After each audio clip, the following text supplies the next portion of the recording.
I'm Chelsea. I'm Mazie. We're twins. And we're starting over in our 30s.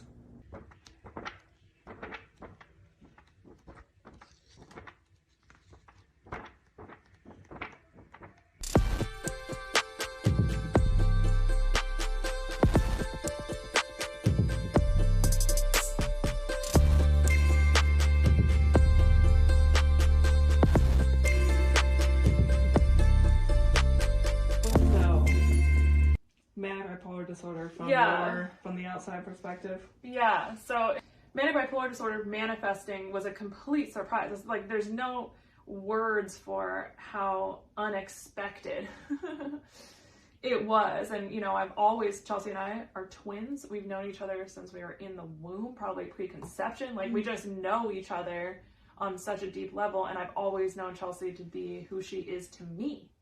Chelsea's a very quiet, internal, calm, very peace, radiates peace and groundedness kind of person. But also I've always witnessed some level of internal turmoil, struggle, something unsettled within Chel. And then all of a sudden she started to shift in a really dramatic way.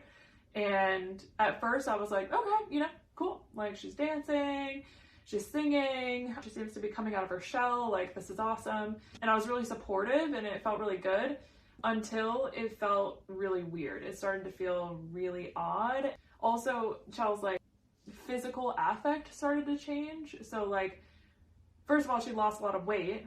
I learned that there is the chemical imbalance within the brain. Her eyes kind of bugged out a little bit, there were more whites to her eyes, and she would shave her head. That was a pretty clear sign.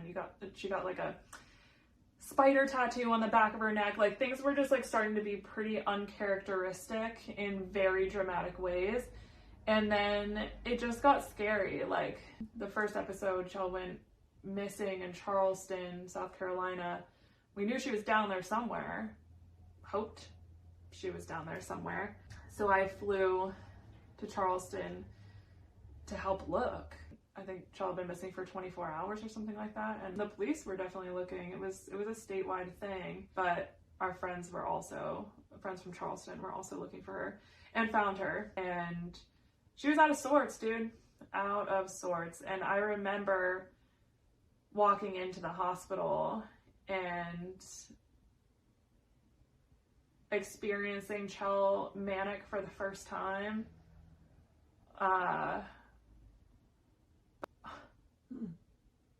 It was totally heartbreaking, dude. It definitely triggered this deep childhood. She was a child again. The way she was presenting herself and everything. I remember I was walking towards her room, which they were open doors, it was psych ward or something. I don't know where you were, but was approaching the room with whoever was walking me there, and Chel came out and was just so childlike excited to see me. Which is hard to express because that's kind of the way we are with each other now, but there is an element of extreme innocence in it that I knew she didn't know what was happening, and I didn't really know what was happening either. I just knew something was wrong. And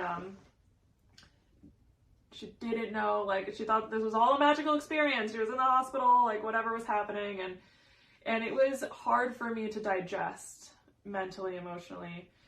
We had an episode in New Hampshire that was really scary. I stayed with Chel in a hotel room. It's hard, there's a lot of stuff. As I describe it, or have described it in the past, Chelsea held me hostage in her car, and it was very cold. It was New Hampshire winter. I don't know if it was 10 degrees, whatever, and, Chelsea was driving, windows down, crying for whatever reason, blasting music, sunroof open, telling me I could warm myself. I don't remember. you have the ability to make yourself warm, do it now, you know, stuff like that. That was just scary, you know, like telling me to put a thimble in my ear and put headphones on over the, just kind of crazy stuff, you know. It was like kind of crazy. And I did end up singing to her, and Chelsea sung and she calmed down. And yeah, there were lots of times of just like pure fear. And I did come out of that episode, I diagnosed PTSD from it and did some therapy work to unravel that experience. And then as the years went on with so many more episodes, and I have 2 little kids, and so like experiencing my pregnancies and, you know, birth times, postpartums with Chelsea being manic, I had to, in order to protect myself and my family, remove myself from Chelsea when she was manic. I mean, doors locked, don't answer phone calls, all that stuff. And it was a hard 7 years. But still, like on some level with this last one, it was just like coming to terms with like, okay, this isn't weed. You know, it's not something that can just be avoided like an addiction.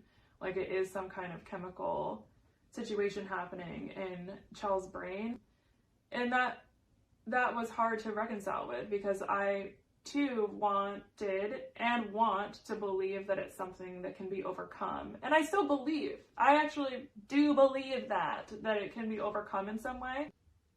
Yeah, I guess part of the struggle of witnessing Chel in manic episodes is that as they are coming on, like she starts to feel really magical and starts to like come out of her shell and wants to dance and wants to sing. And it's a really weird thing to witness Chelsea like kind of muted, a kind of gray aura normally, and then start to become really colorful and be like, oh no, Chelsea's feeling really good right now, this is bad, you know? So that's tough. So I think because that exists, it makes me feel like if Chelsea came out of her shell enough, maybe the energies won't do this as much, it'll start to do this, and maybe one day eventually can come off medication and be totally just herself. And yeah, we'll see.